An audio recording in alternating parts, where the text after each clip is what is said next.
now in the hands of the dear old maestro.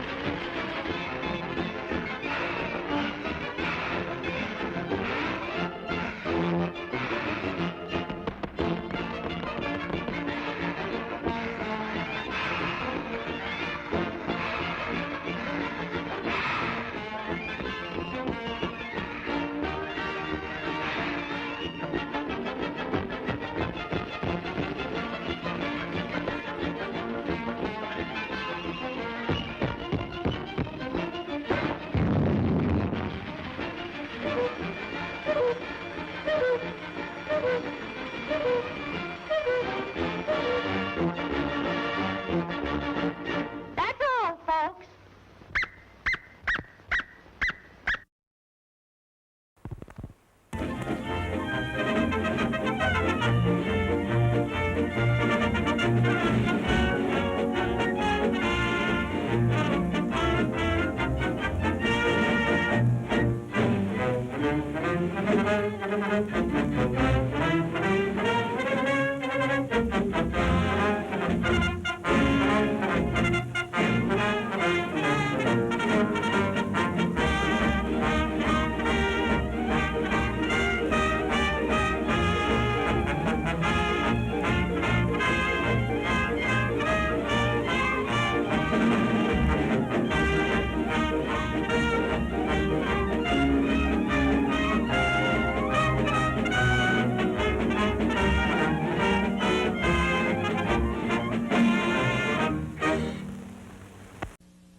Professor Davidson possesses part of the only map that shows how to reach the lost city of Zoloz. In order to take his expedition there, he must find the missing part of the map. Singapore Smith, certain there is a treasure buried in Zoloz, plans to double-cross Davidson. Meanwhile, the Phantom is trapped by another faction, headed by Dr. Bremer, a secret agent and head of a ring of foreign saboteurs. Suddenly... Phantom'll soon be gone. He'll never get out of there.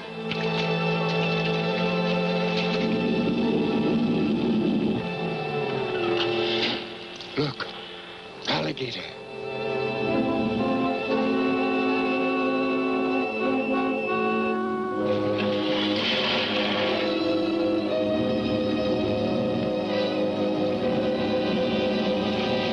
Well, we won't have to worry about him any longer. Come.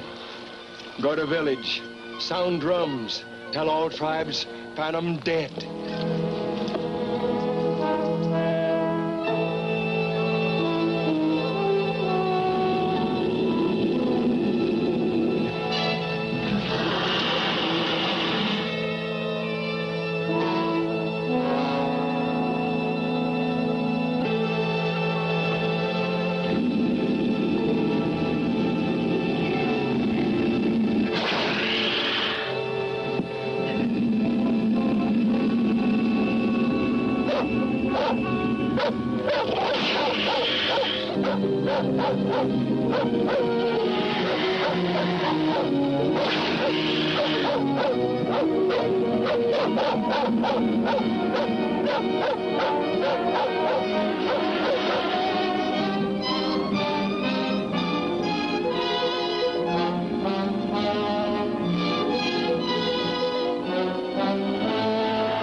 Kadya! Aya Kada! Aya Kadya! Send message. Phantom makes Spirit of Swamp angry. Spirit of Swamp kill Phantom. You sure Phantom dead? Phantom never walk again. Go, make drums talk loud. Him tell all jungle people.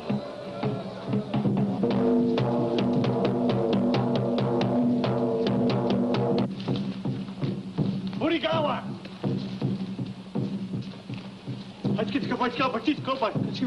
Manaka, Lalapako! Kalama! Urumbaga! What's wrong, Larkin? Those drums, they're telling of the death of the Phantom. What's that got to do with us? Well, the porters are afraid to venture any farther into the jungle without the Phantom's protection. That's nonsense. We're going through Mala territory. You know that tribe's not to be fooled with. The Mallards haven't attacked anybody for years. That's right, but only because they feared the wrath of the Phantom. What do the porters want to do? They want us to turn back. That might not be a bad idea. We're not going back. Phantom or no Phantom. Tell the porters that, Larkin. All right. Manakala of a skill one make the order. None of us first. Haramas, Baraka. Hera.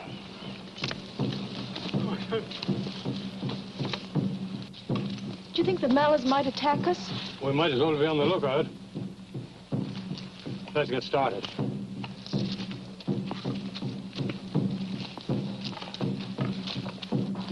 Master! What happened? Someone changed the trail so that it led me into the swamp. Yes, we find spot where they cover up knife marks I make. Must be work of Chota or some other Mala man. I'm starting out again right away from Mala village, and this time I'm certain to get there. Onga, hala.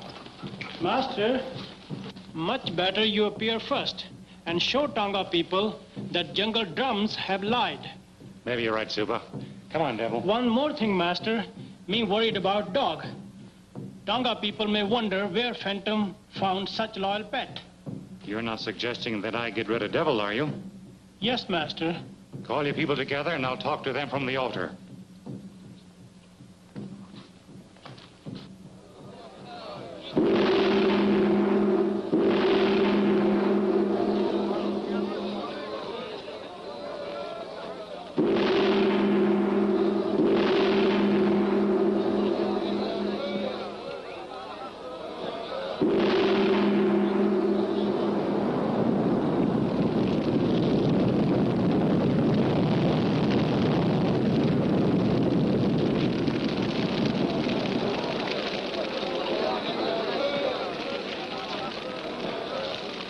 People of Tonga, the drums have lied to you. Jungle enemies have tried to make you believe that the evil spirit of the swamp had done away with me. But as you see, the Phantom lives. While through the jungle, I saw this friendly dog held by the evil spirit of the sinking sand. I fought the evil spirit and overpowered them. Then I pulled him out of the swamp and brought him here for you to see. Sound the drums and tell all the jungle tribes the Phantom is still a man who never dies, and that the peace of the jungle must not be broken. Suba.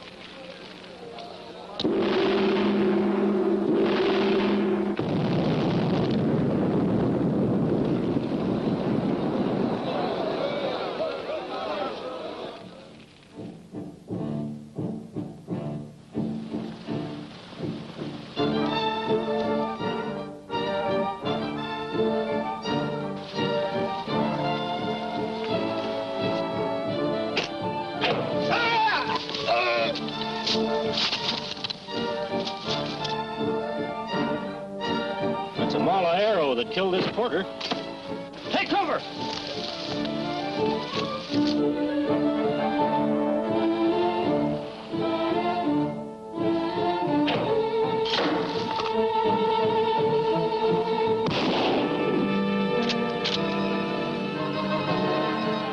Your eyesight must be exceptionally good, Larkin. I didn't see anything. Neither did I. I shot only hoping to frighten them. Mala warriors fight from ambush. They usually keep out of sight. How can you fight anybody you can't even see?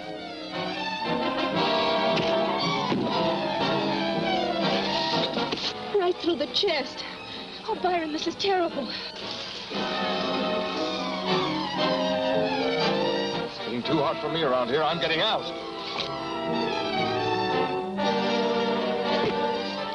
A spear. They're getting closer. They'll try and keep us at bay until dark, and then they'll close in on us from all sides. Looks like our goose is cooked.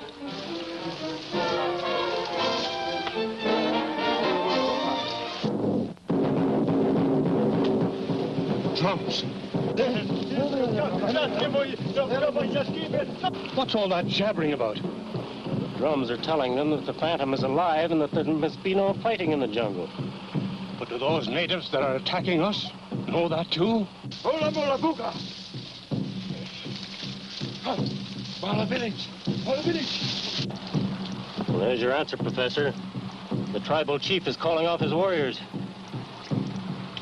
Hola, mola! Hola, waka! Look! There, through the trees. Stand aside. Let me take a crack at him. No, please. Let well enough alone. Yes, if the Phantom insists on peace, let us comply with it, too. Well, you're not beginning to believe that Phantom bunk, are you? Bunk or not, his orders certainly got us out of a nasty situation. I think we can go on now with safety. Thank heaven. Hola, Calasson, get in. Oh. Get it.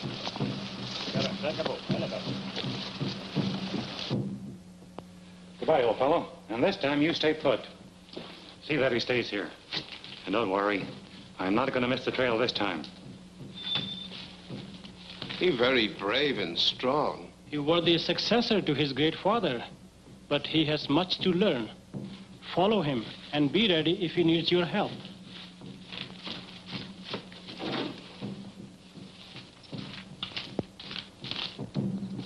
I told you I wanted Davidson and his party captured. And I didn't want you coming back with any phony excuses about the Phantom still being alive. Chota sorry, but drums say Phantom not dead.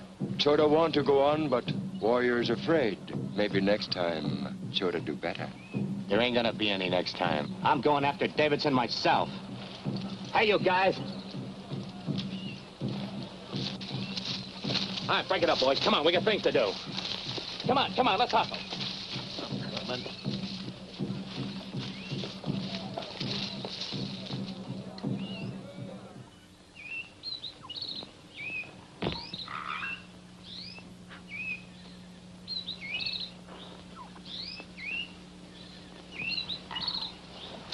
Phantom! Phantom, come! Phantom, come! Phantom! Phantom! Phantom, come! Phantom!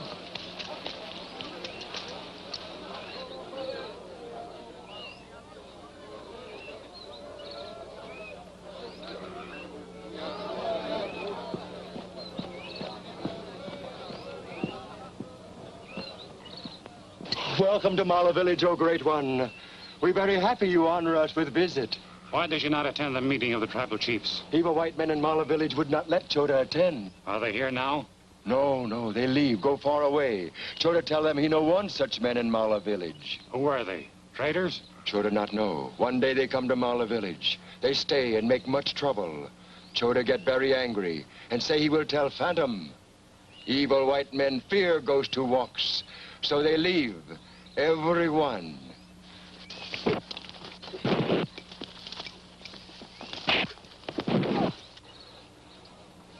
Chota, you have lied. No. Chota thought all white men had gone. Chota never lied to Phantom. Spirit of fire. If Chota has lied, burn down Malda village.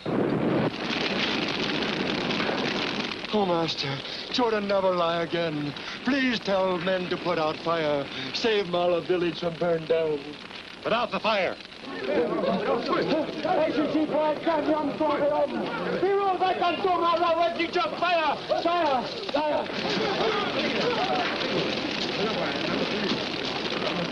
Chota! Any more white men hiding out here? No, Master. He only one left. All rest have gone. Where do they go? They go to meet safari coming through jungle. They want to see what three white men and pretty girl are looking for. Where's that safari heading for? On trail to Longo village. You keep them prisoner until they return. Yes.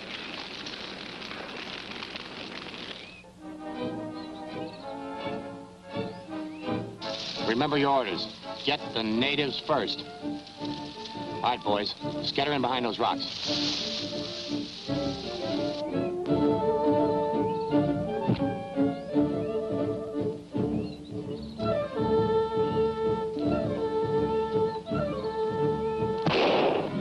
Take cover! That was a gunshot. Yes, we're not up against natives this time.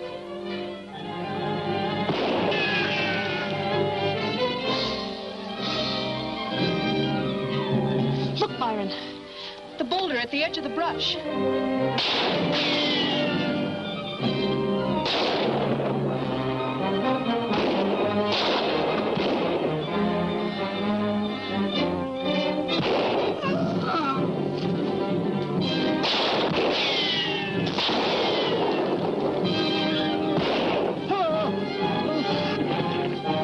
Killed another one.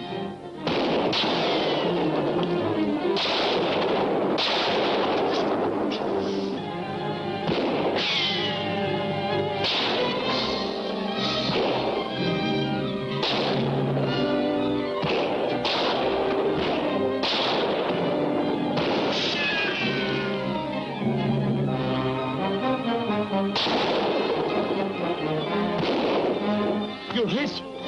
It's nothing serious. Keep firing.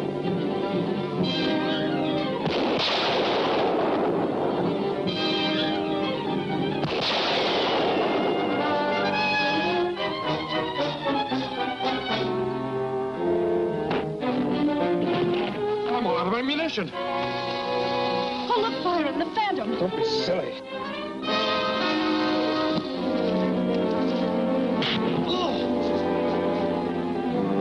I don't see anything.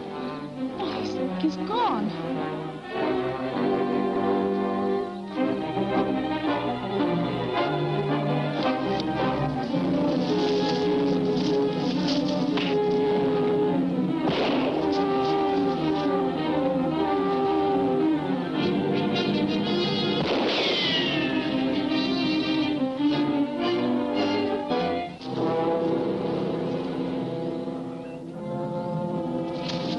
Give me some shells. I haven't even got a gun.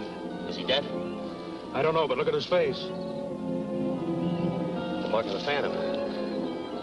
I'm getting out of here. I don't want to tangle with him again.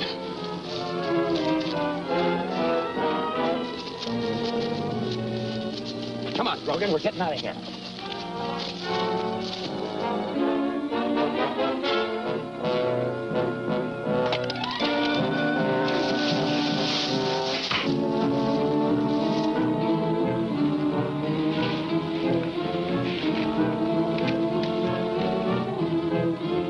I better go back and see if we have any porters left.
Have the jungle renegades won out? Is the Davidson safari doomed? What are Dr. Bremer's plans? Don't fail to see A Traitor's Code, the next thrilling episode of The Phantom at this theater next week.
Tonight we meet Major General Calmer, charge of Hyperbase 7 in the area of Saturn.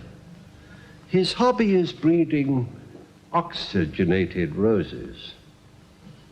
As a matter of fact, this one was flown into me this morning. But life on the General's research station is not all rose breeding.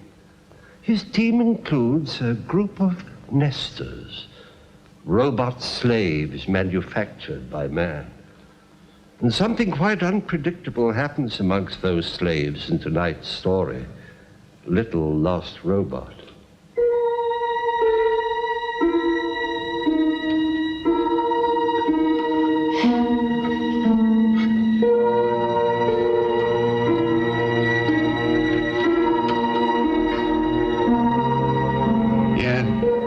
This.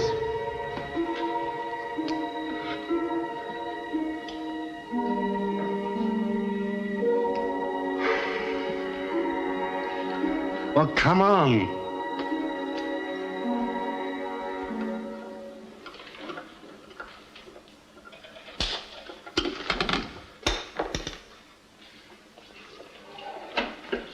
Oh, yes, just stand there. That's right, you're enjoying it, aren't you? Oh, get out. I can do without you. You robots. Go on, get out of my sight. I don't want you here. Oh, didn't you hear what I said? Get yourself out of here and don't bother to come back. Get lost. Get lost.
Bleak outlook, General.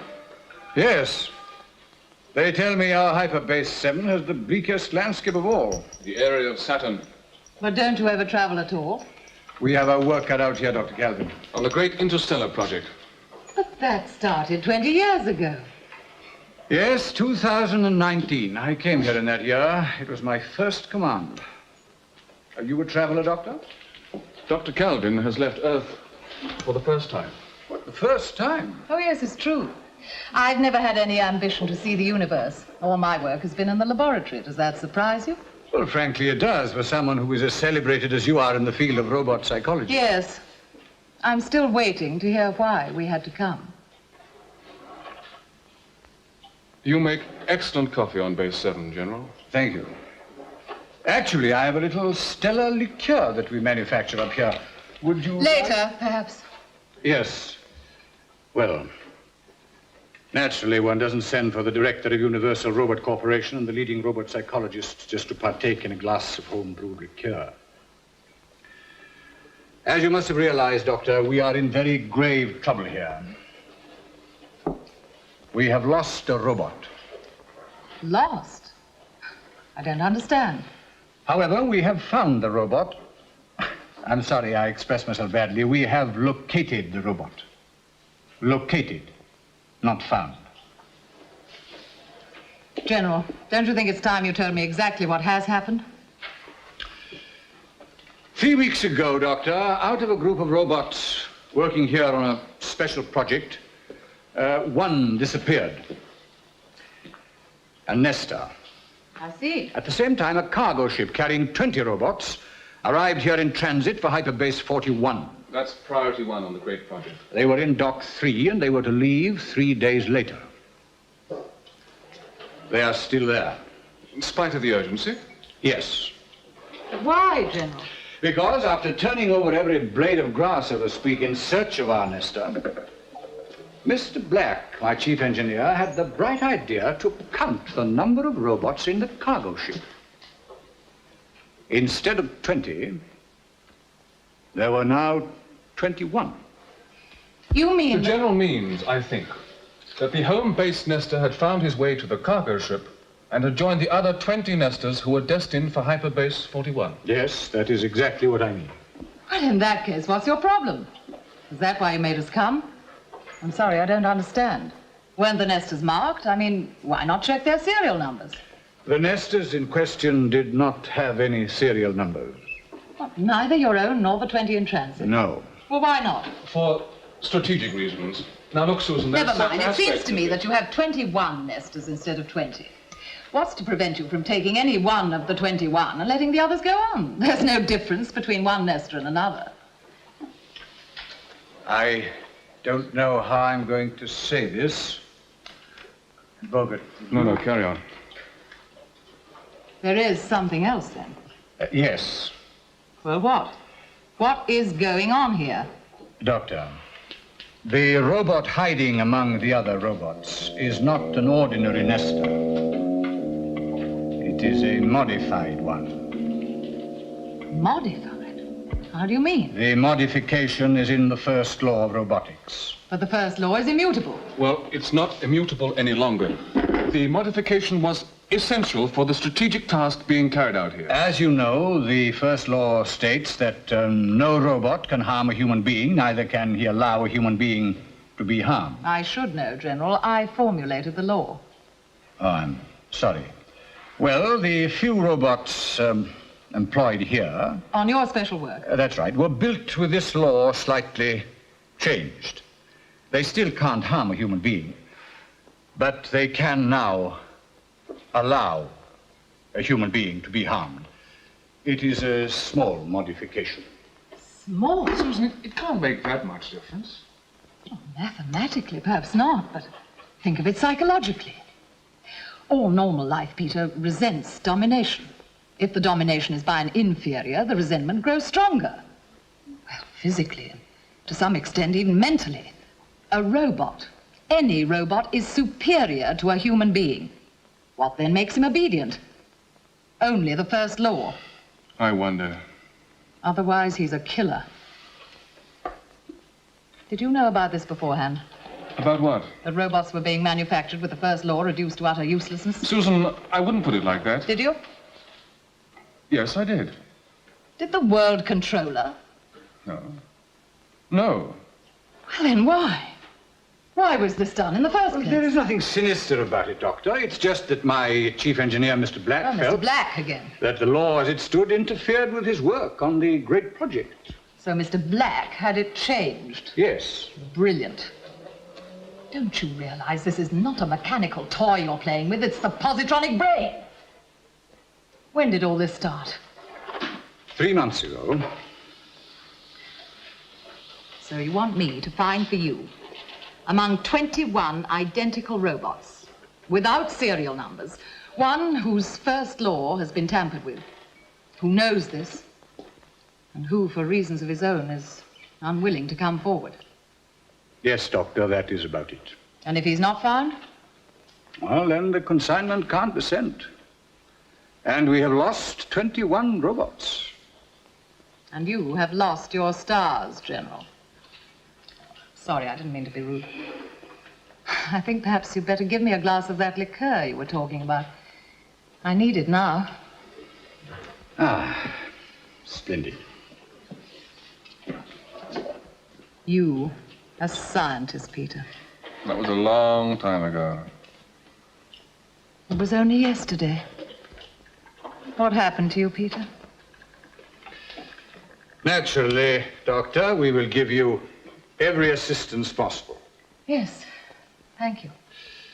It only remains for me to say now that if this consignment does not reach its destination, then the whole of the interstellar project will be jeopardized. You know, General, I don't care very much about your great project. I don't even care very much about human beings. But I do care a very great deal for every lost robot. And that, General, is why I shall stay.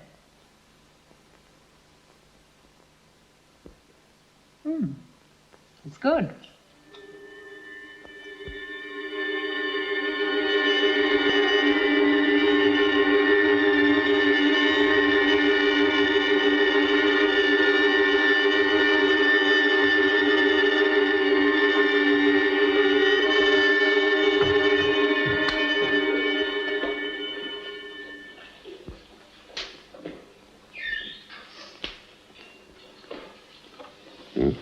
Oh, thanks. Hasn't happened since I've been here. What? That silence. That's a great silence. But, Mr. Black, I thought the project was everything. I don't know why we've stopped. There's been an accident. There's one too many of them. Yes, I know that, but so what? Now, listen, Walensky. I've been working with these fellas. I've been with them from 2021 onwards. You won't get anywhere by treating them like glass. They get ideas. They get out of hand. What can you expect, though? Directives come from Universal Robots. Do this, do that. Whatever you do, don't upset them. So, trouble. People in charge down there, what are they? Mathematicians? Oh, the robot psychology department. The head shrinkers. And they're doing to robots what they've done to us. They're supposed to be robots, for Pete's sake, not a bunch of prima donnas. Oh, what would you do about it, then? Me? Yeah. I'd send them on to Hyperbase 41. Let him try it on when he gets there. Just let him try. What's the General going to do? He's done it already. What? He's got Dr. Calvin to do it for him. Is that the, The robot lover herself. Talk of the devil.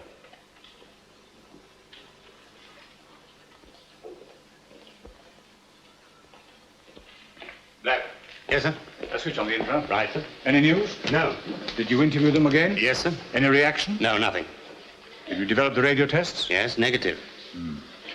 He seems to be playing with us.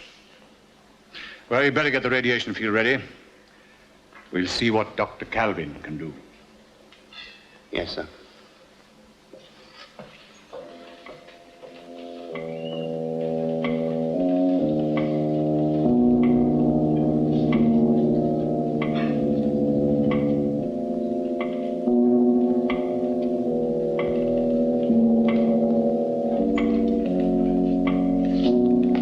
Innocent enough? Have they been questioned? Yes, and the computers have analyzed the answers. They're all identical.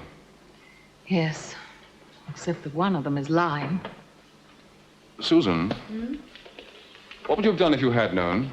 That they were being modified? Yes. I would have prevented it. Look, the modified nesters will be destroyed once the need for them is gone. And when will that be? When the interstellar situation returns to normal. Peter, you make it sound like something out of the 20th century and just as believable. Doctor, we are just going to switch on the infra. All right, Black.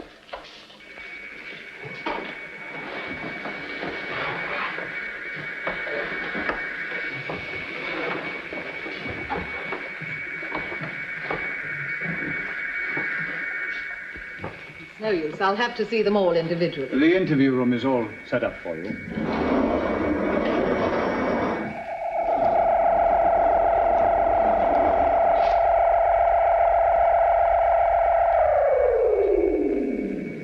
Looks rather dangerous. It's a hoist for the solar equipment. I have a horror of accidents. Oh, it's quite safe. It's controlled from the gallery.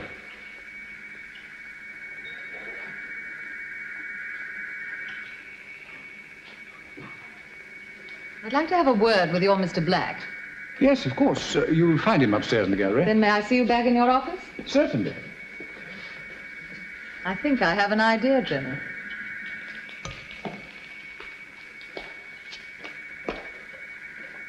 Remarkable woman. Yes. In the whole history of post-atomic science, I don't think I've seen a finer example of... What? Human identification with a positronic brain. Is the lady married? No. Why? Oh, nothing. Remarkable woman.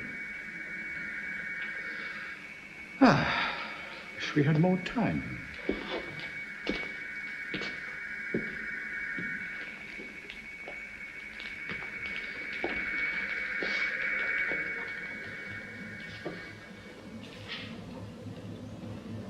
And that lever controls the hoist. It's adjustable. Yes.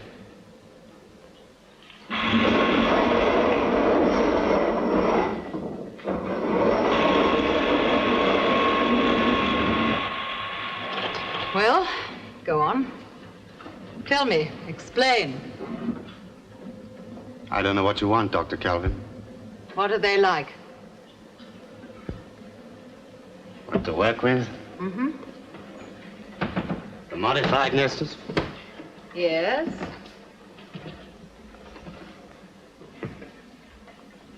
Irritating. Of course, you're the genius who first thought of the modification, aren't you? Dr. Kelvin, I don't care what happens in your experimental chambers, but it's hell here. You have to have nerves of steel. You can't fool about with hyperspace. One false step and you're out. You've blown a hole right through the space-time fabric and that's it. I don't understand you. I mean, it's not surprising that one's nerves get on edge. You can grant me that, at least. Yes, I'll grant you that. And then they come along. The nesters. All robots have this thing. The modified ones even more. It's a terrible calm. An air of total abstraction.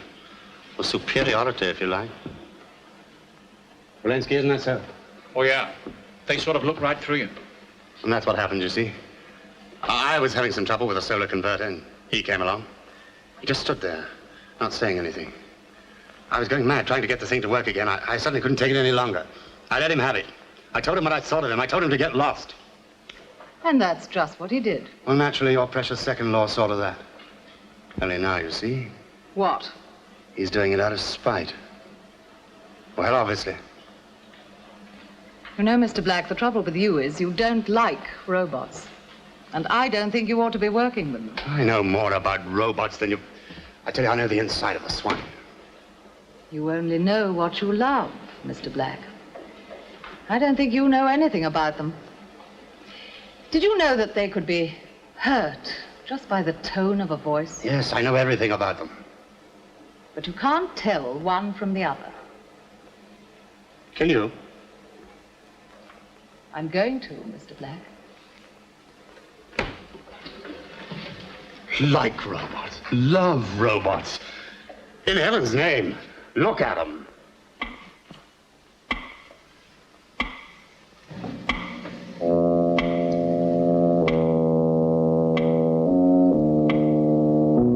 Nothing grows here, of course, except these oxygenated roses.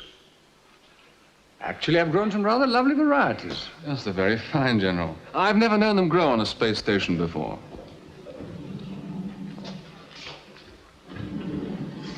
Now, General, I think I have a plan of action for you. Good. Well? Well, my idea is this. As soon as it can be arranged, a man is going to be placed under that heavy hoist in the radiation hall. The nesters will be facing him. The weight is then going to be released, but will be stopped just before it reaches him. How will this affect the nesters? Well, in obedience to the first law, which does not allow them to see a human being harmed, I expect 20 of the nesters to move forward to his rescue and 1 to remain behind. And that will be the one you are looking for, General. Clever. Well, it's almost too simple. The science of robotics, General, is designed to provide simple answers to immeasurably complex questions. When do you want to start, Susan? Well, now, if the General is prepared to give the word.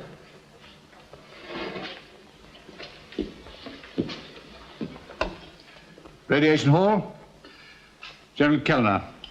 Give me Black, the chief engineer. The General grows roses here. Roses? Yes, oxygenated ones. Do you think he'll give me one? He might. At the end of the experiment.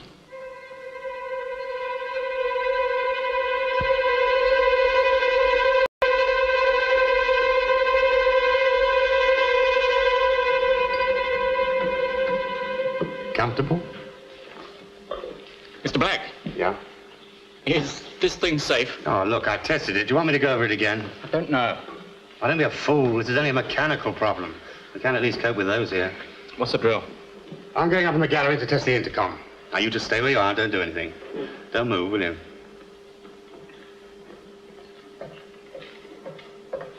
Mr. Black. I don't like the look of them. I'll be sure it's home. If I'd known what space was like, I'd have stayed right down there. Hey, listen, why doesn't she sit under this thing of its own idea? I expect she will. Look out, here comes her ladyship. Computers?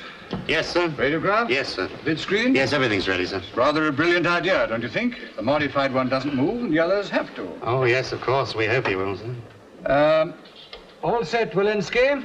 Well, I haven't got much choice in the matter, have I, General? Switch on the infra. Right, sir. Oh, what are the odds? 20 to 1.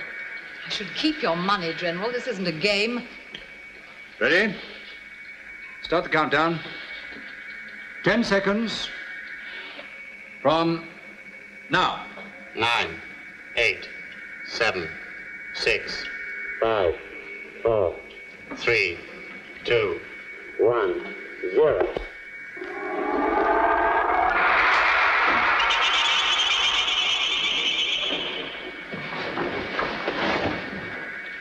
Switch off.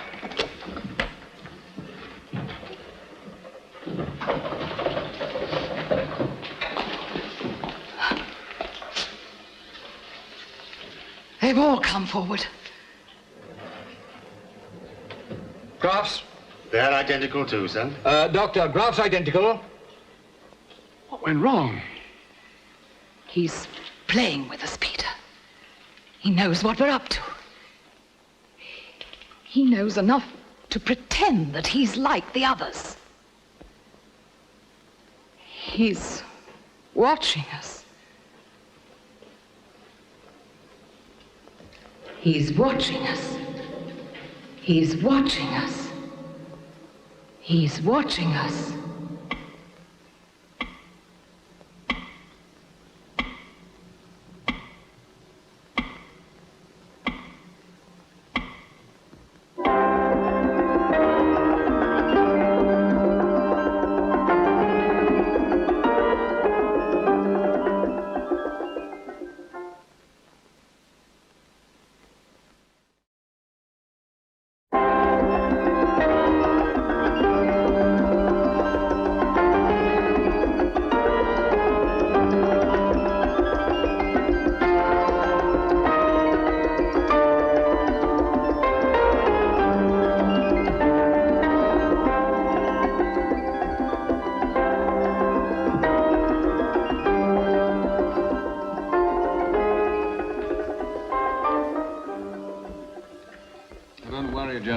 Dr. Calvin knows how to handle robots. Ah, there you are, Doctor. Where have you been? I was getting anxious. You're very solicitous, General. Yes, I'm concerned about you. Me? Why? I think you're running a terrible risk. But why, General? Because this robot now knows who you are. He knows that you're trying to find him. Then perhaps he'll oblige me. General, tell me, what is the latest date by which the other robots have to leave here? Tomorrow night. Now tell me again, what would be the risk of including the modified nester in the consignment? Incalculable. If we fail, we must destroy all the nesters. Then they simply must leave here without the modified nester. That doesn't tell us what to do. I've done it already. Done what? I've asked Mr. Black to fix up an electric cable in the radiation hall between the nesters and Walensky. Why? I reserve my explanation. And on whose authority did you do this? Look, General, I have not provoked this situation, but since I have been called in to clear up this mess, I shall use such methods as I see fit. I see. Oh, very well. The cable should be ready by now. Shall we go?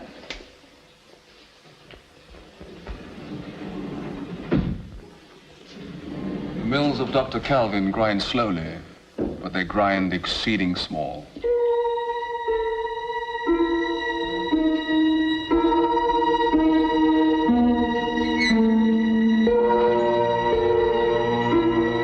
All connected, Mr. Black. Right, stand clear of the cable, Walensky. I'm going to test it fast. What's the idea now? Another of Dr. Kelvin's little experiments? Me again? Looks like it.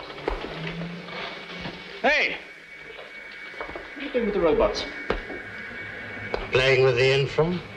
It makes them dizzy. Don't do it. You're getting sentimental? I don't know. Anyway, what's it for? It's my method. You see, there are all sorts of methods. Come, right.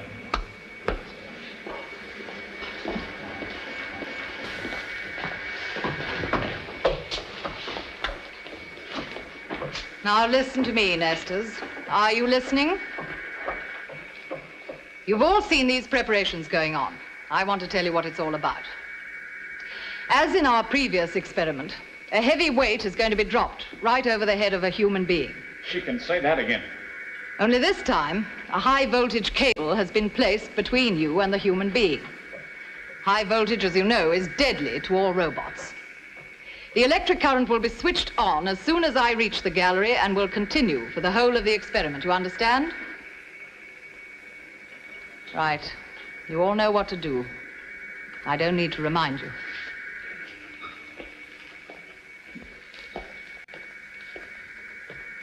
I don't like doing this, Peter. Why, what are you doing? Using the laws of robotics unethically.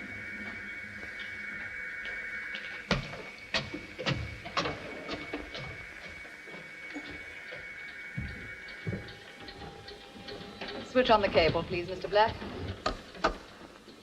Now, General, this time the modified Nestor is not going to cheat us. It is we who are going to do the cheating. All the robots know that by moving to the rescue of a human being, they're going to die. But the first law gives them no alternative. Only the modified one knows that he does not have to move. This time, General, he is going to remain still. Because of the modification? Because the modification means that he alone knows that he does not have to sacrifice his life. Actually, of course, the electric current will be switched off before they start to move. But they don't know that.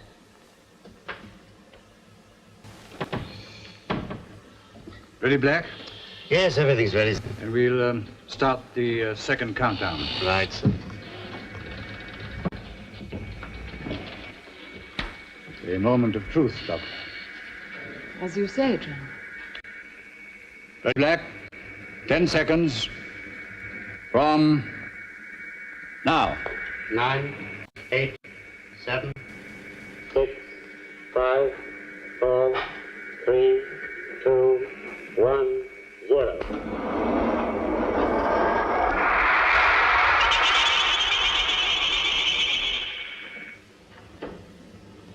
Not one of them moved. Have you checked the infra? Yes, of course. Everything went according to plan. Except that not one of them moved. I should like to see all the Nestors again, one by one. Please get the interview room ready. What, now? Yes, now. What's the good of talking to them if you want my opinion? I am you're not wasting interested in your opinions, Mr. Black. Susan.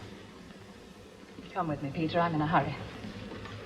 General, do I have to go on taking orders from Dr. Kelvin? I'm afraid we'll have to leave things to her. I have a couple of ideas. Such as? Third degree. Not while the doctor is here. Why? Because it would be unethical. No, my dear Black, because it would be unwise. In view of the Octagon, General? No. In view of the world controller. Yes, I see, sir. Well, I suppose I better put on my best smile and rejoin the scientists. Oh. Why should I? I'll go and see my roses. What now? Hmm? Oh, she's going to talk to them. She's going to appeal to their better natures.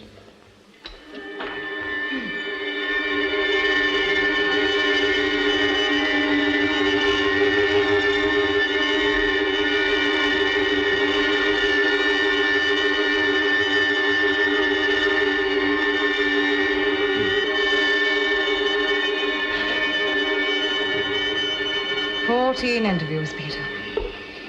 14 interrogations with identical replies. One of them could be lying. Yes, I don't know which. I've never failed with a robot before. And there are 7 more. Do you want the next one in? Yes. Next. I want to ask you a few questions. Now, you were in the radiation hall about 2 hours ago, right? Yes. There was a man there who nearly came to harm, wasn't there? Yes. And you did nothing about it? No.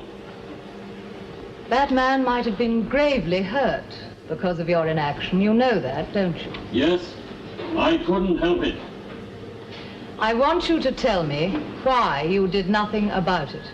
I don't want you to think, anyone to think, that I would allow any human to come to any harm. No, no, Don't no. get excited. I'm not blaming you. I just want to know exactly what you were thinking at the time. Before it all started, you told us that one of the humans would be in danger from the weight falling, and that we would have to cross the cable if we were to save him. Well, that wouldn't stop me, but I thought that if I died on my way to him, I shouldn't be able to save him anyway. The weight would crush him, and I should have died without cause. You mean that the alternative was between the man dying and both the man and yourself dying, is that right? Yes, it was impossible to save the human, so it was inconceivable that I should destroy myself for nothing, without orders. You know, Nestor, I've now heard the identical explanation 15 times, and I still don't believe it. It's not the sort of thing I would have expected you to think. Nestor 15. Did you think of this all by yourself? Check the written, Peter. No. Who thought of it then?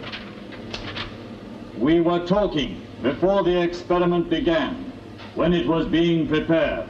The infra wasn't switched off. No. You were talking? Yes.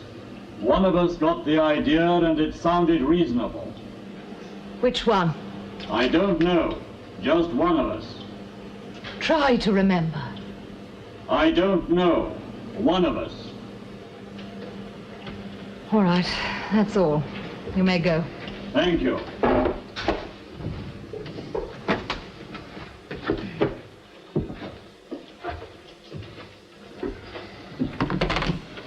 Do you want the next one in? No, what's the use? Have them all dismissed. Dismiss the nesters and wait for further instructions. Do you think there will be further instructions? Now do you see, Peter? Hmm? What it means to tamper with the positronic brain? Tamper? We'll modify the nesters, you thought. After all, the generals insist it's only a small alteration. We'll wash our hands of the whole thing the moment it's done. We'll forget all about it. The positronic brain is the most subtle man-made mechanism in the universe. You play with it at your peril. Peter, do you realize what we're faced with?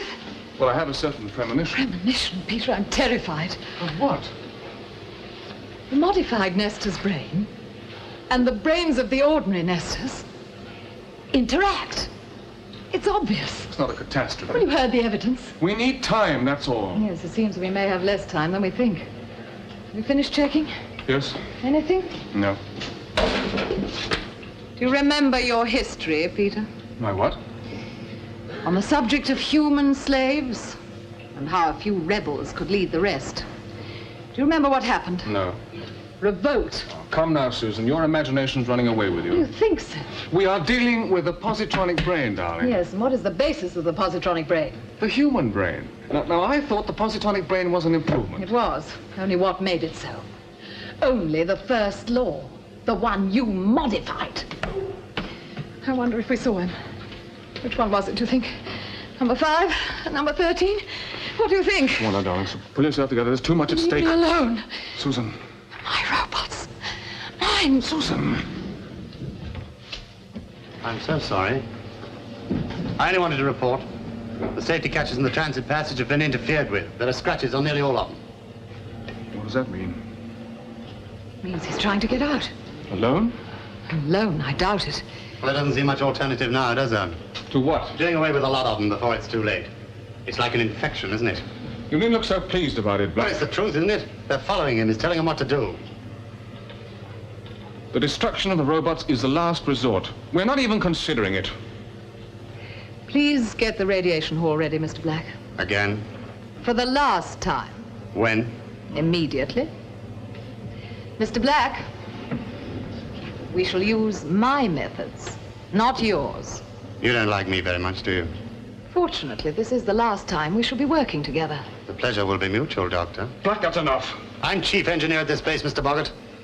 I pull the switches here.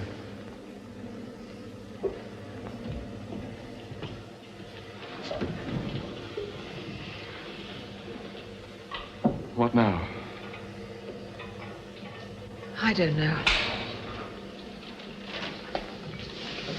Susan, we're facing a mutiny. Can you control a mutiny? Yes? For how long? An hour, maybe 2. Because unlike us, he won't move until he's ready. And when will that be? When he's got rid of me. Susan, look. He's outside.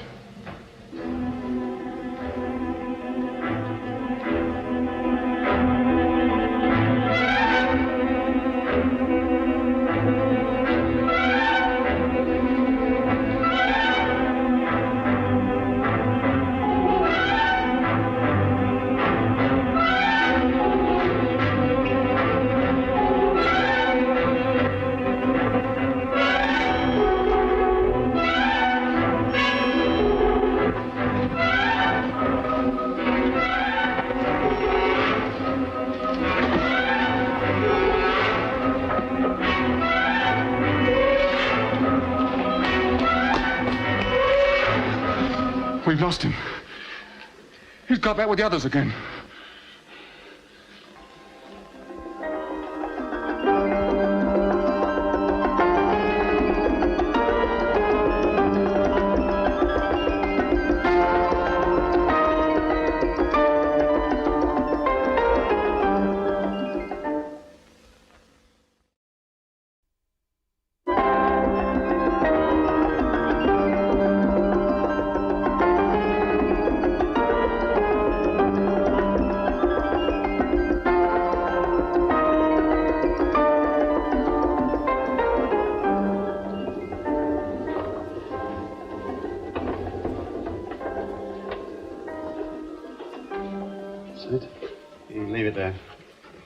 Get round just a bit, will you? What are we using the gamma rays for? She's repeating the experiment. Now look, I'm not sitting under this thing again. I'm sorry. You don't have to. She's going to sit in it. Who says so? Her ladyship in person. What? I think I'm going to rather enjoy this. What happens if it fails this time? She can't afford to fail. Are you going to be in the gallery? Yeah. We're all going to be up there. Except the woman. Yes.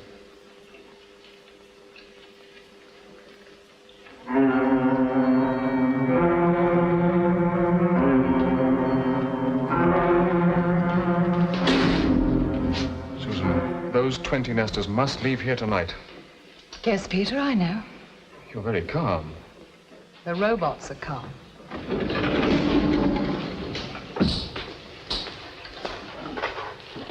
Well, General, I found the solution. There won't be another mistake. Just tell me something. How long has the modified nester been working on the field of etheric physics? 3 months. He can therefore tell the difference between the killing gamma ray and an ordinary ray. Yes, he can. But the other 20 nesters can't. No. And that, General, is going to be his undoing. But how? His own superior knowledge. Isn't that how most clever people are caught, General?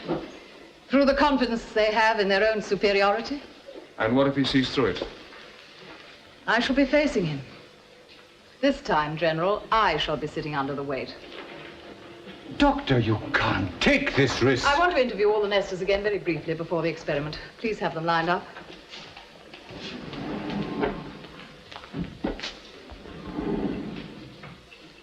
Bogart, you better stay with her. Her life may be in danger. Yes, I know.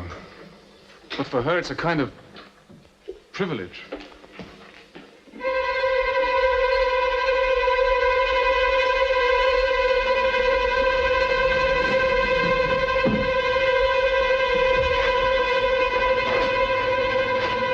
Nestor 7.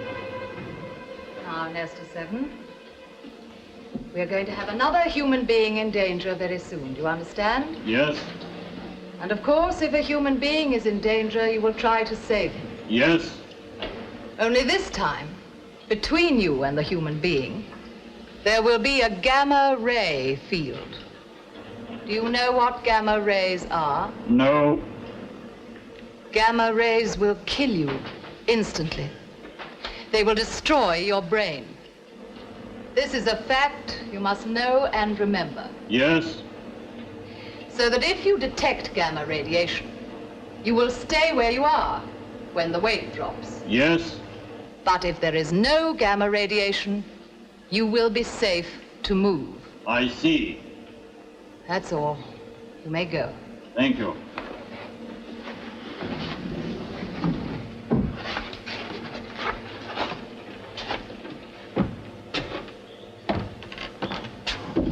You all right?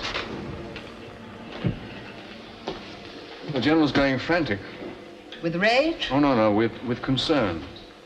For you. Call the next one in, please. How many left? 14. Oh, I ought to know. It's all right, darling, you're tired.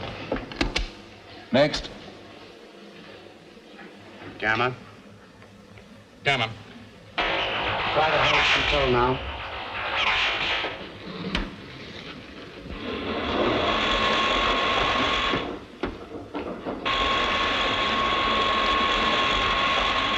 Yeah, that's all right. Well, proper little army, aren't they? And when this is all over, one of them's going to have me to reckon with. You know, I don't really envy her. What's the idea now? Advanced robot psychology, apparently. Hello, here they come.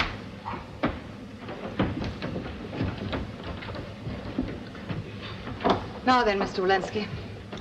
At the countdown, when you're supposed to switch on the gamma ray, don't. What? Now switch on the ordinary beam, all right? Well, if that's what you want. Now, look, what is this? Not the gamma beam? Those robots down there don't know any etheric physics. They therefore cannot register the difference between the gamma ray and the ordinary beam. Except one. Yes, Peter, except one. And I expect him to move before he realizes that the others won't. Because they don't know enough. Exactly. He's too clever, you see, to be caught as easily as they. And if he's clever enough to work it out for himself? He won't. He'll be thinking about me. What happens when he's discovered? I shall talk to him. Switch on the Emperor, please, Mr. Walensky. Well, she certainly has courage. Yes, she has. He might kill her.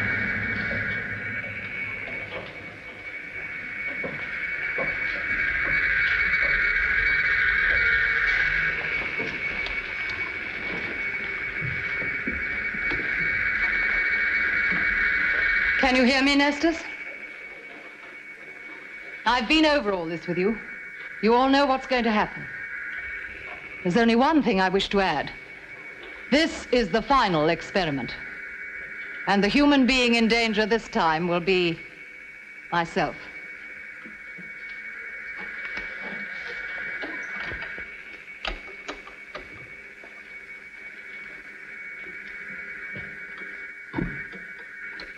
Well, Dr. Calvin, which one's it going to be?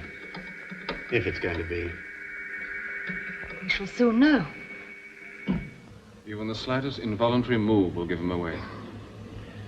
Ready? Start the countdown. 10 seconds.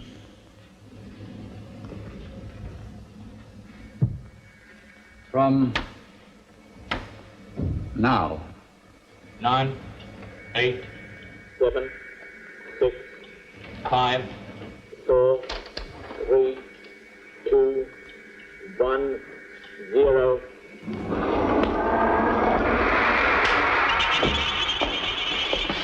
That's him!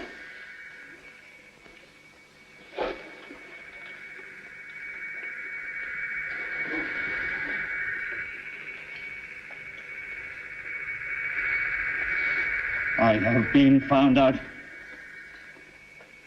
I was told, get lost. I have obeyed. disobeyed. I have been found out. It's all right, Nestor. I'm your friend. Come here, Nestor. You have obeyed.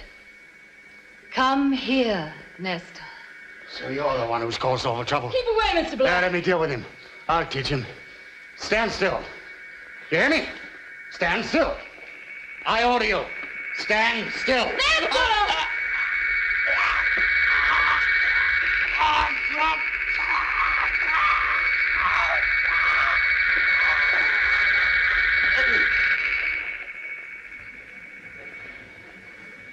Gamma ray, angle 30.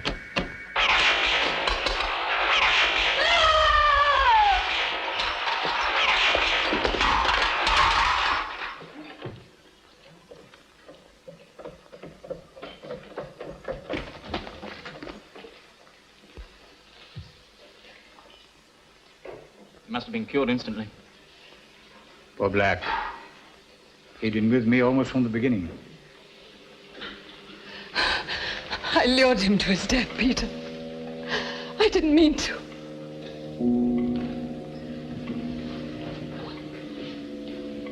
I'm sorry, Nestor. I'm sorry.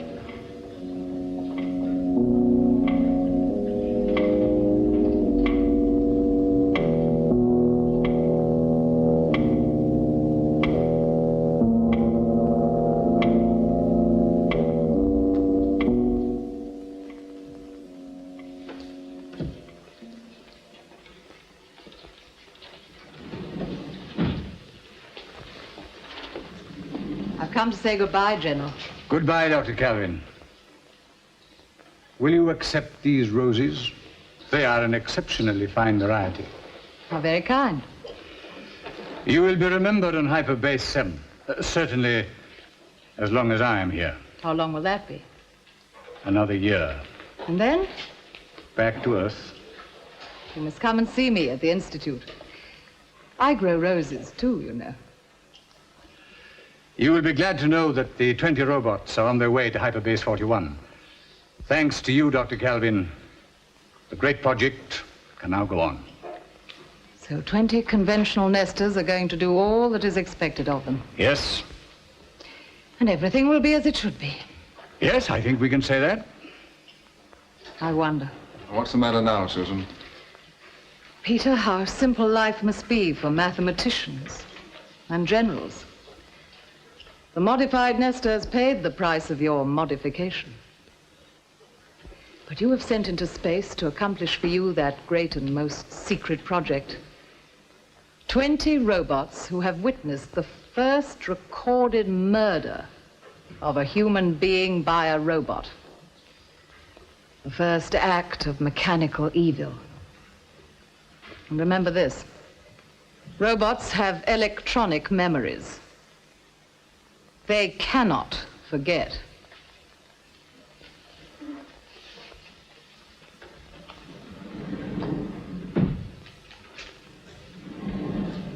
"20 robots, General, whirling through the universe with a sense of evil.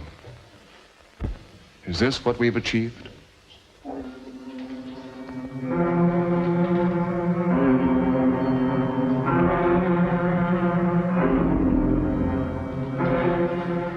Remarkable woman, Dr. Calvin. Just as well to have her around in the circumstances. Next week, again we go out of this world to accompany a space pilot on one of the most harrowing journeys of his life. Join me again next Saturday evening at 10 o'clock, won't you? The play is called Cold Equations. And now for tonight's cast.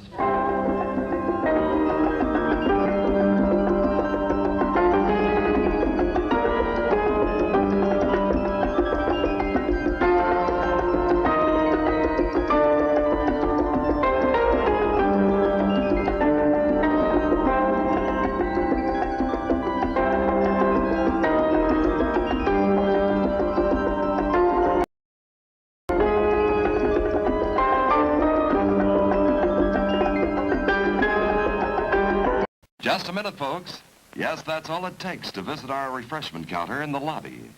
There you'll find popcorn and an assortment of popular candy bars to please every taste. Try one of these delicious candy bars. Big Time, Butternut, Milkshake, Payday, topped with Hollywood's super rich coating of the kind you like best. They taste wonderful, they're delicious, they're nutritious. Get one at our confection counter in the lobby now.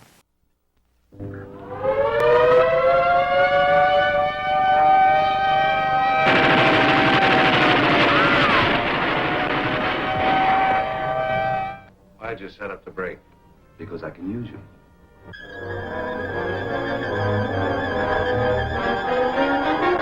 This machine utilizes X-ray, ultraviolet, and alpha, beta, and omega rays.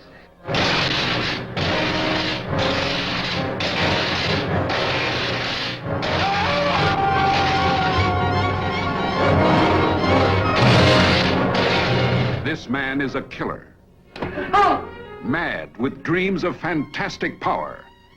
We're conducting experiments requiring fissionable materials. That's atom bomb stuff. The government has that locked up tighter than Fort Knox. You'll work for us faithfully, or you'll be turned over to the authorities. I understand there's a reward of $5,000 on your head. No money is safe. No man is safe. Nothing stops the amazing transparent man. Into army-guarded secret government vaults he goes, stealing confidential nuclear material, holding in his unseen hands the key to world power. But the amazing transparent man wants first vengeance. If I choke you hard enough, you'll bring me back.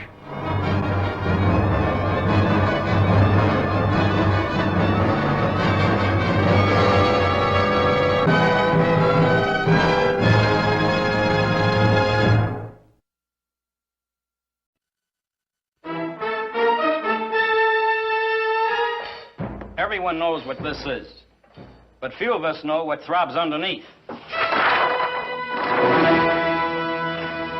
And I know. I wrote the story of Underworld USA. My name is Sam Fuller, and in order to back up my story, I had to get facts. Well, I dug deep, and I got the facts. Facts that uncovered a world of vice and crime. And that's why Underworld USA has to be seen. Because this world, with all its quiet brutality, is a threat. It's a threat to everyone, everywhere. I told you once we had a national setup, we could form a government of our own inside the USA. And we did. But we won't stay big if we lose our grip. The guns of gangland speak and tell the story of today's march of crime. Excitement that rips through the curtain of organized vice, the labor rackets, gambling, drug traffic, and the big bosses who govern this empire of evil. There they are. That's my job. Now those are the 3 punks I'm gonna get. Punks? You call them punks? Why, they're better got it than the President of the United States. And you're gonna get them? Here, too, is the story of people caught between the law and the lawless. Call him and tell him I'll pick it up and I'll deliver it. Call him and tell... Living as though every minute could be their last. Some women, when they kiss, blush. Some swear, some bite, some laugh, some cry. Me, I die.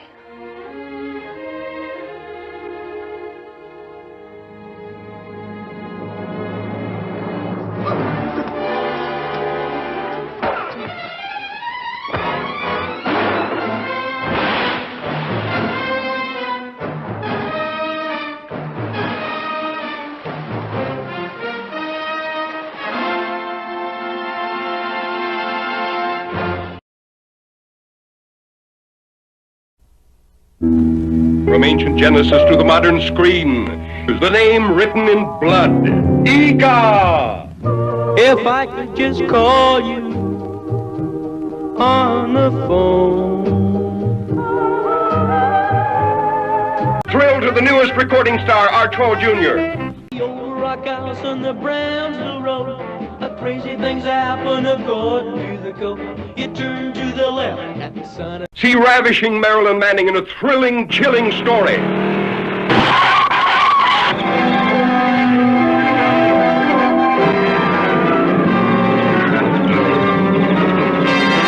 last of the prehistoric giants sees his first girl. Noah.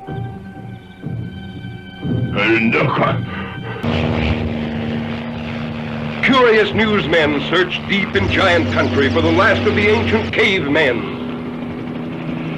See a tough giant tamed by the soft hands of his captive woman. See him sacrifice his ageless beard for her love.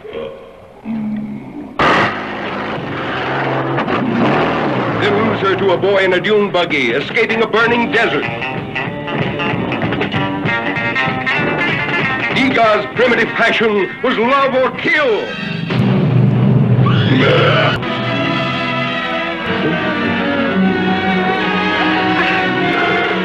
Hear Igor talk, the ancient language of love, used at the beginning of time.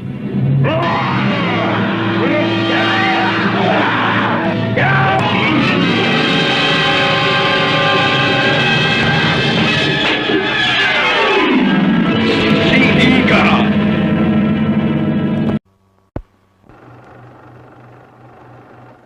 I am Nicholas Merriweather, executive producer of a new motion picture I dare you to see. This equipment operated for 165 days, creating a new kind of realism, a suspense never equaled. This contains 70,000 feet of film, reduced to the most terrifying 90 minutes ever made. The Sadist is coming to this theater, to this screen. The Sadist. A human volcano of unpredictable terror, rejected by society, twisted with mental anguish, tortured by complexes, man or monster, sane or insane, but driven to shock and kill.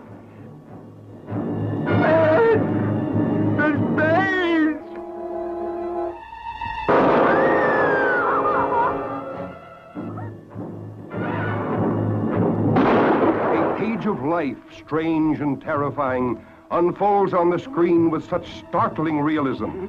Come on, maybe the gun's empty. Come on, mister, I'm giving you a chance. Such powerful suspense, you will forget it is on film and see him cold, stark.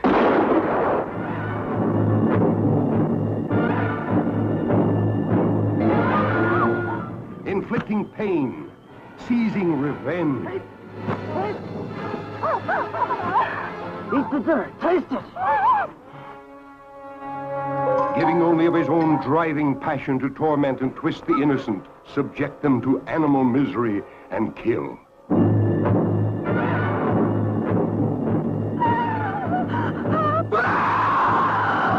Torn from the front pages, flashed to the screen, with all the shock of a gun blast, comes the most suspenseful, terror-stricken motion picture in years.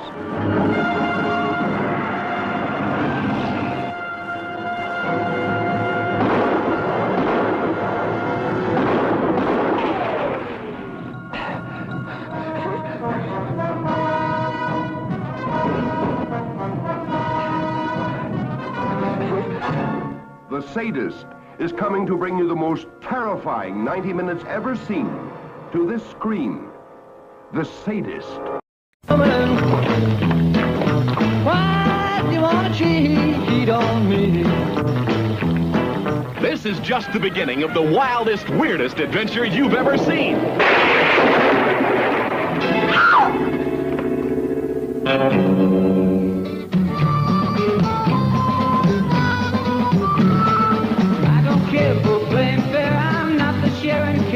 Now, anything goes. And everything grows.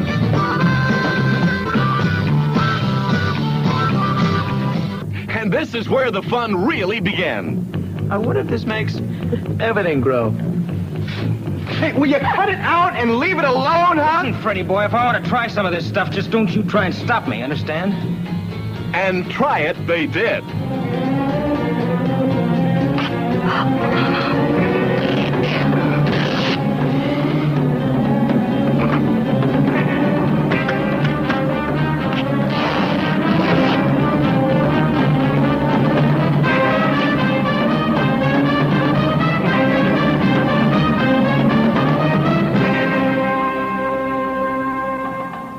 Sheriff. We are going to take over this town. Now, first of all, there's going to be a 9 o'clock curfew for all adults.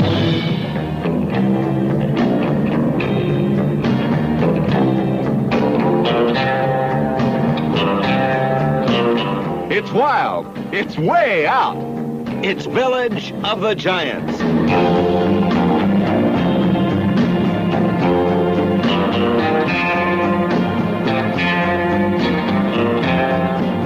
Whether you like it or not, little man, we're just gonna have to show you what's good for you, that's all.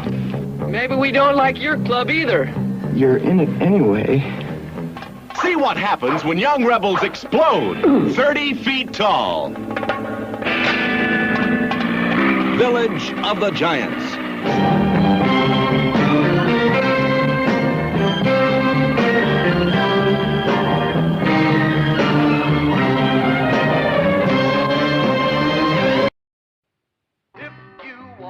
Ladies and gentlemen, go for a wild, wild ride with the Watusi cats.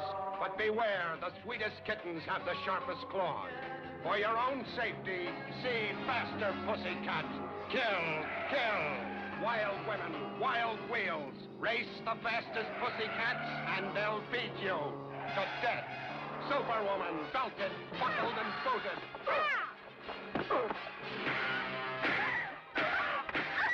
You're wasting yourself on this kid and hanging yourself for nothing. For nothing? It's got nothing to do with the money. She is the money.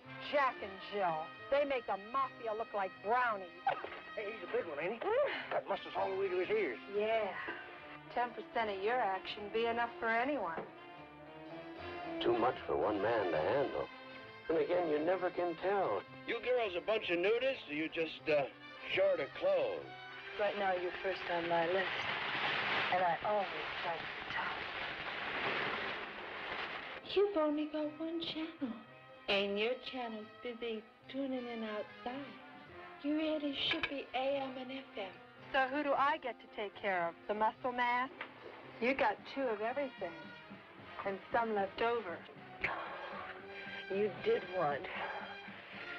You wanted big. Breast or thigh, darling? Why don't you take one of each, son? They, both look tender. He's got a big motor to feed. But give you heaps of rest. My motor never runs out, baby. You were too rough the last time. All right, here's how it works. Everybody's got to go. You name it, we've got it. Faster pussycat kills, delivers tons more than the opposition. Unladylike karate chops, ungentlemanly haymakers, spirited gymnastics, corrective table etiquette, sandbox jousting, or a muscle-bound cat wrestling with a roaring sports car that's intent upon squashing him like a grape. Bizarre kidney and chassis-rattling chases, and for the first time on the screen, a hay-making, belly-busting, karate-chopping, judo-flipping fight to end them all. Superwoman against man. The prize, life itself. Slashing, tackling, gouging, hacking, flipping, belting, smashing, and blasting. Muscle to muscle, bone to bone. For an incredible evening's entertainment, a film so totally satisfying, see Russ Meyer's Faster Pussycat. Kill.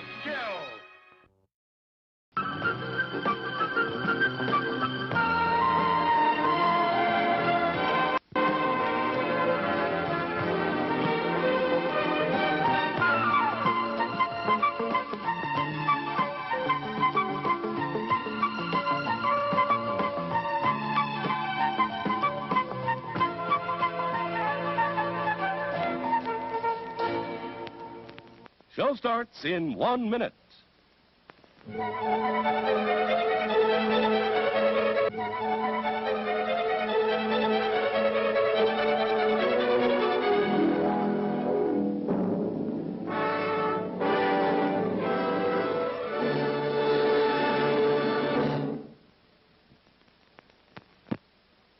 Please remember to replace the speaker on the post when you leave the theater.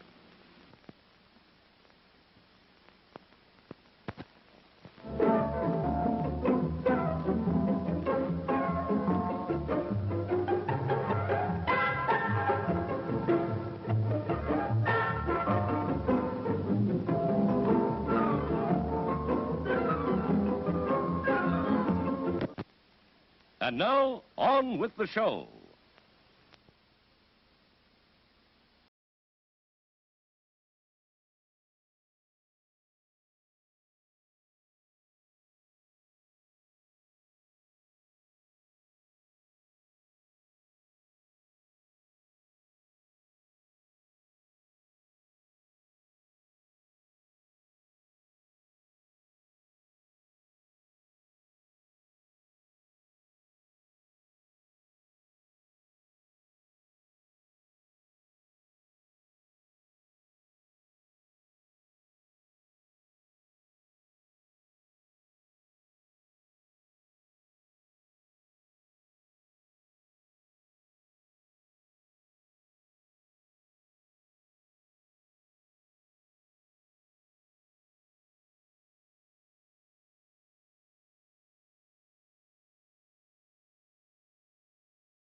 There, miss. You see, the heterodynes are feeding back into the stimulus reaction activators, causing non-snaps of the motor control resistor units. Oh, that's good. No, lady, that's bad. But your regenerated circuits are tuned asynchronously, and that causes concatenation in the intermediate amplifiers. Well, that's bad, isn't it? No, that's good. From now on, I don't think there'll be the slightest trouble with your robot. Your domestic problems are completely solved. Well, thank you very much. That's perfectly all right. And if there's anything else you want to know about your robot, don't hesitate to give us a ring. Good day.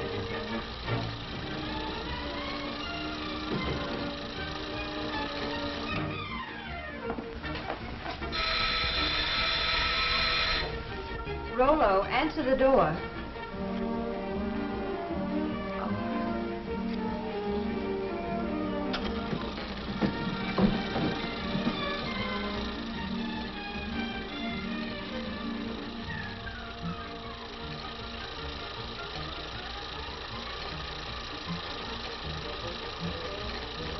Sign here.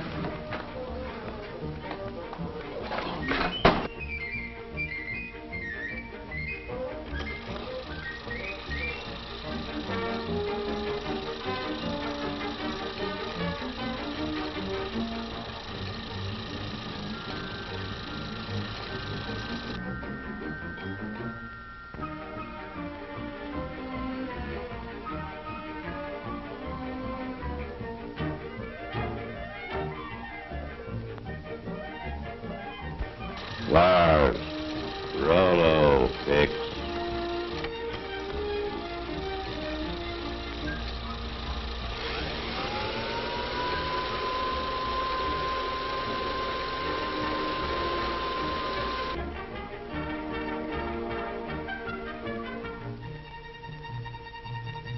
Yes, ma'am. Rollo, get.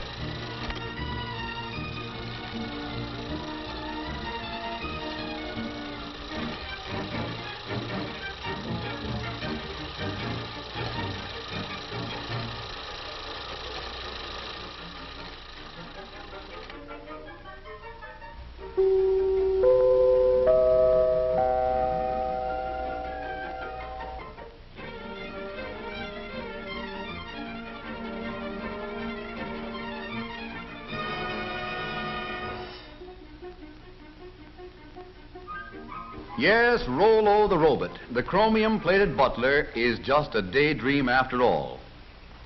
But not so Rollo's little brother and sister robots, the millions of small mechanical servants that never ask for afternoons off, the amazing machines and gadgets that almost seem to think for themselves. The tiny clockwork brains and heat regulators on our kitchen stoves apparently do almost everything except read the cookbook. Thinking machines like this keep golden brown slices of toast from turning into slabs of charcoal and keep the coffee hot until we're ready to start dunking. Then there's a tea kettle that's been trained never to boil dry. When the water is gone, the kettle simply pulls out its own attachment plug. And here's a gadget that ought to rate a bow from every dog in the country. A Fido feeder that never forgets when the pup is dining home alone and the rest of the family is dining out. What's more, it tells him when to come and get it. In offices and schoolrooms, too, robots have learned to turn on the lights. This little electric eye measures the amount of daylight coming in the windows. When the light level outside drops below the requirement for good visibility, this robot throws a switch, and the first bank of lights goes on. No robot machine has ever been accused of being absent-minded or careless at its work. Here, a robot that never sleeps nor winks, nor looks out the window, stands guard over the men who work at this giant press. As long as the robot can see the man, the press won't budge an inch, and that's mighty important on a big job like this. Did you ever hear of anyone getting his lap caught in an elevator door? That can't happen here, because as long as there's anything in the way, this door can't close. Step back, please. There's plenty of room in the rear of the car. All right, then, don't step back. Just take a deep breath and hang on to yourself. One little robot, for example, always remembers to serve drinks when it sees anyone walking around with a thirst. A beam of light is aimed across the fountain and into an electric eye. When the beam of light is broken by a solid object, such as this head, the electric eye control opens the faucet, and there's your drink. This particular device is an automatic fire sprinkler. Someday, maybe someone will invent a robot that can take a joke. Some robots have even learned to fly. Tiny automatic brains in giant airliners, sensitive to the slightest change in balance or direction, relieve the busy pilots of the job of keeping the wings level, the nose on the horizon, and the plane headed in the right direction. Don't look now, but this motor car is simply full of robots. In the carburetor is a diet specialist, a brainy collection of jets and valves and floats that serve a health menu of gasoline calories and fresh air vitamins to the engine, a menu that varies with every change in speed or load. The engine likes its meals served not too hot and not too cold. So in the intake manifold, another mastermind with a nervous system sensitive to heat uses hot exhaust gases to warm the mixture before it goes into the engine. Step right up close to the platform and see the Siamese robots. These robots attached to the distributor are always worrying about the spark in the engine. One is sure that the spark ought to be advanced. The other is equally sure that it ought to be retarded just a trifle. But they never argue. Each takes his turn according to the speed and load, and between them, they manage to stage a grand performance every time they go on the road. One little robot, a very small but intelligent brain, sits up back of the engine in the voltage regulator and keeps close tabs on the generator to see that the generator makes enough current to keep the battery fully charged, but not too full. And still another deep thinker rides way up in front. Its job is to keep water from cooling off in the radiator until the engine is warmed up to a good working temperature. Then, in the vacuum power gear shift, there's a robot strongman who thrives on almost nothing at all. With a bit of a vacuum, this sturdy fellow can almost shift for himself, if we'll just tell him what we want him to do. Robots have even taken up the art of dial twisting in our radios. All we need to do is push the button and listen. Driving wouldn't be half so much fun if we didn't have that phantom crew of intelligent robots to help us. Every day, in our homes and offices, as well as in our motor cars, hundreds of these little robots are doing more things for us than we realize, taking care of the routine tasks and leaving us free to live and work and play in greater ease and comfort and safety.